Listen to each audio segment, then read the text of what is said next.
네, 이제 이정수 위원님 만나볼 차례인데요. 오늘 장 초반에 2차 전지 관련주들의 흐름이 좋았는데 지금은 LG화학과 삼성 SDI 조금 빠지는 모습이거든요. 위원님, 오늘 시장 어떻게 보고 계세요? 자, 어제 미국 시장이 반등이 나왔습니다. 사실 뭐 그렇게 반등까지 기대했던 부분들은 아니고 흔들렸다가 꼬랑지를 다는 정도의 모습만 좀 기대를 했는데 어쨌든 플러스 흐름이 나왔기 때문에 좀 반가운 소식이기는 해요. 그런데 아직 시장이 바닥을 쳤느냐라 물어본다라 그러면 아직은 바닥을 치질 않았습니다. 제가 오늘 아침 회원들한테도 문자로 뭐라고 했느냐면 미국 시장이 반등 나왔기 때문에 우리나라 시장 너무 많이 빠졌으니까 그렇죠? 최근에 한 3, 4일 동안 종목들이 그래도 최소 7에서 10%는 미끄러져 나간 종목들이 수두룩합니다. 그러니까 그거에 따른 반등은 나오지만 시장 바닥은 아니다라고 얘기를 했어요. 그럼 여기서 더 빠지는 거냐? 그 얘기도 아닙니다. 지금은 이제 종목별 차별화 장세가 계속 진행이 될 거며 가는 종목들은 뭐 시장이 폭락이 없기 때문에 가는 애들은 계속 가요. 예를 들어서 텔콘 RF 제약이 오늘 좀 이따 보겠지만 87%의 수익률을 주는데 얘가 87% 멈추느냐? 아닙니다. 요 놈도 100%대에 넘어가는 수익률을 아마 나오지 않을까 싶어요. 왜냐하면 지금은 가는 놈이 계속 가는 차별화 장세이기 때문에.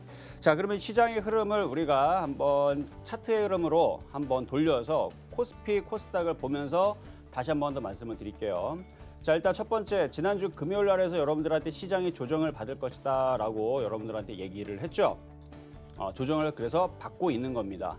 그러면 지금 조정받고 있는 것이 굉장히 특별하거나 이게 큰일 날 일이냐? 아니에요. 뭐 얼마 전만 하더라도 한 달 전에도 그 흐름이 있었고요. 석 달 전에도 그 흐름이 있었고 요 흐름은 너무 심했으니까 제외를 하더라도 이건 2019년도인데 2019년도에서도 그것보다 더 빠졌던 부분들이 더 많아요. 이거 빠질 때마다 현재보다 더 많이 빠졌던 흐름들이고 작년 4월 달서부터 해서 올해 1, 2월 달까지 여러 번 있었어요. 빠지는 그 구간들이. 오히려 지금 빠지는 구간들은 한 요 정도의 느낌 내지는 요 정도보다 조금 더 빠지는 정도는 되겠네요. 2018년도에는 그럼 어땠느냐? 2018년도 마찬가지 지금보다 더 많이 빠졌던 경우들이 여기도 많죠? 이렇게 네모쳤던 부분들. 그러니까 지금 빠지는 정도의 흐름들은요. 심심할 때마다 앞으로 상승장이 찾아오더라도 심심할 때마다 한 달에 한 번 내지는 두세 번 정도는 찾아오는 원래 그런 흐름들입니다. 그러니까 지금 빠지는 흐름들 가지고 여러분들이 겁을 먹을 필요는 없다. 왜? 늘 주식시장은 그런 조정과 상승이 계속 반복이 되기 때문에. 그럼 결국 조정받으면 어떻게 되느냐? 조정받으면 결국은 기회고 다시 올라간다는 얘기예요. 2016년도도 보게 되면 특별할 게 없죠. 한 달에 두세 번은 맨날 빠져 이렇게. 그래서 빠지면은 뭐 한 달까지 빠지는 경우도 비일비재했고. 근데 지금 뭐 빠지는 거 기껏 며칠 빠졌어 지금? 3일 빠졌습니다. 3일. 그리고 지난주 금요일 날에 조정받을 거 얘기를 해드렸고. 그래서 첫 번째, 조정을 받을 거에 대해서 얘기를 했다라는 거 적중을 했고요. 두 번째, 빠지더라도 2,300 정도는 지지해줄 가능성이 있다. 아직 근데 바닥을 치지 않았기 때문에 2,300이 지지라인을 봐야 되지만 현재 미국 시장이 반등을 줬고 유럽 시장이 반등이 나왔기 때문에 2,300에 따른 하반기 경직 내기는 여기에서 버텨줄 가능성은 여전히 높은 가능성이 있어요. 아직 바닥은 안 쳤어요. 바닥은 안 쳤지만 하반 경직을 여전히 좀 보여주고 있는 흐름들은 뭐 오늘 장중에서도 계속 보여줄 건데 오늘은 여기에 2,300의 그 지지라인을 두고 공방전을 좀 펼칠 겁니다. 그런데 웃긴 거는 종목들이 가는 애들은 가요. 가능한 애들은 갑니다. 오늘도 보면은 코스닥에서 430개가 올라가고 하락 종목 수가 더 많긴 하지만 상승하는 애들이 있죠. 그래서 상승하는 애들을 뭐 강하게 움직이는데 근데 웃긴 거는 이제 어제 앨런 머스크가 트윗에다가 LG화학을 사주겠다라는 이제 그거를 썼대요. 근데 저는 LG화학이 아니라 그 테슬라가 중국과의 합작보다는 그러니까 여러 가지 쭉 살펴보니까 합작보다는 다각화를 할 가능성이 높을 것 같다라는 얘기를 제가 언제 얘기했냐면 월요일 날 저녁에 서울경제TV에서 그 베스팅 트레이드뱅 거기 일부에서 얘기를 미리 먼저 했거든요.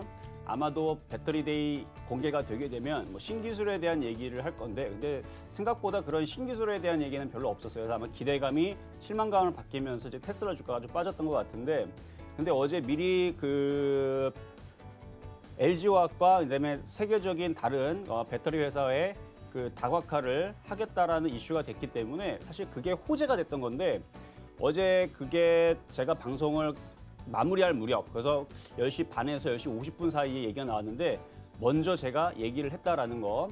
근데 그게 장중에 먼저 나와서 LG화학이 먼저 움직였던 건데 오늘은 반대로 좀 빠집니다. 오늘 LG화학이 좀 반대로 좀 빠져요. 오늘 그 얘기가 나와서 그런지 모르겠지만 외국인들이 어제까지 좀 샀거든요. 어제까지는 좀 샀는데 오늘 다시 빠지니까 얘가 빠지니까 지금 2차 전지주들이 힘을 못 쓰고 있는데 지금처럼 힘을 못 쓴다고 그래서 던질 게 아니고 낙폭과대 종목들을 여러분들이 공략을 하셔야 돼요. 그래서 지금 시장은 낙폭과대 종목들 매매 전략이고요. 결국은 그 테슬라에서 앞으로의 2차 전지 시장을 어떻게 보느냐 일단 밝게 본다라 그랬고 앞으로의 30%부터 40% 정도의 전기차가 더 판매가 될 거라고 예상을 한다 그랬고 그다음에 중국과의 합작법인을 세워서 거기에다 더 협력을 더 강화하게 되면은 LG화학이나 삼성 SDI한테는 악재가 되는데 그걸로 인해서 우리나라 시장도 우려를 했는데 그렇지 않겠다라 했기 때문에 호재가 맞고요. 시장이 바닥을 안 치기 때문에 얘네들이 지금 움직이질 않아서 흔들리지만 시장은 다시 올라갈 겁니다. 그래서 추석 이후에서는 바닥을 치고 움직일 거니까 지금은 종목별 낙폭과대 매매 전략을 펼치는 게 좋을 것 같고요. 많이 빠져 있는 2차 전지는 주도주가 맞습니다. 주도주가 맞기 때문에 지금 여러분들이 어제에서 뭐 코스모학이라든지 이런 종목을 잘 잡았는데 오늘 안 간다 그래서 던질 필요는 없어요. 그래서 지금은 많이 올라가 있던 종목들이 조금 조정받는 건 당연한 거고 바닥에 있다가 이제 튀는 흐름들은 시장이 이렇게 바닥을 쳐야 되는데 여전히 2,300에 대한 지지라인을 두고 아직 바닥을 못 쳐서 그래요. 바닥을 친다라는 건 여기서 양봉이 나오고 이게 올라가줘야 되는데 지금은 박스권 흐름이어서 오늘 종가까지 좀 살펴보실 필요가 있고 계속 지금 밀리는데 이전에서 여기서 월요일 날인가요? 월요일 날에 양봉 나올 때에서 제가 시장 빠질 거니까 올라가는 거 믿지 말고 빠질 거니까 조정을 받을 겁니다. 조정 구간이 있습니다로 얘기했다면 지금에서는 종목을 던지는 구간이 아닙니다. 아직 음봉이고 양봉이 나오지 않았지만 여기서는 많이 빠진 종목들은 던지는 게 아니다. 특히 2차 전지 관련주들은 던지는 게 아니다. 오히려 지금 많이 빠져 있는 교육주도 좀 강하게 움직여주는데 뭐 교육주도 언젠가 한번 움직여주겠죠. 어쨌든 지금 시장의 분위기가 그렇게 지금 녹록치는 않습니다.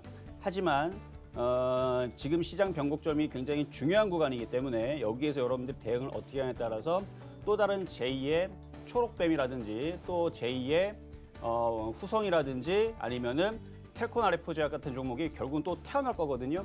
그러니까 그거에 따른 흐름들을 지금서부터 여러분들이 준비를 하셔야 돼요. 그래서 제가 오늘은 텔콘 RF제약이 수익이 많이 났기 때문에 오늘 이벤트 공개 방송을 열 겁니다. 그래서 시장 전략을 줄 테니까 시장이 불안하신 분들은 오늘 공개 방송 11시에서 12시에 열리니까 꼭 들어오시면 아마 좋은 그 정보들 얻어가실 수가 있다. 이렇게 말씀을 좀 드릴 거고요. 근데 시장은 2,300의 지지와 2,458의 박스권이 여전히 있는 거고 뭐 계속 밀린다 그래서 너무 그렇게 겁먹지 마세요. 뭐 어느 정도 밀리면 주식은 빠지면 올라가고 올라가면 빠지는 겁니다. 아까도 얘기했지만 이렇게 빠지는 경우들이 특별한 경우가 아니고 이렇게 보면 되게 무서운 모양처럼 크게 빠지지만 이렇게 길게 보면 뭐 고작 요만큼 빠지는 거예요. 지금 빠졌다가 지지하고 다시 돌아 올리면 박스권이니까 오히려 흔들 때 어떤 종목에서 매집을 할 거냐 아니면 어떤 종목에서 물려 있을 거냐 어떤 종목으로 저점 매수를 할 거냐 이런 거에 이제 여러분들이 초점을 맞추시는 게 지금은 더 생산적이고 더 좋은 대응이 아닌가라는 말씀을 드리면서 오늘 시장 시작해 보도록 하겠습니다.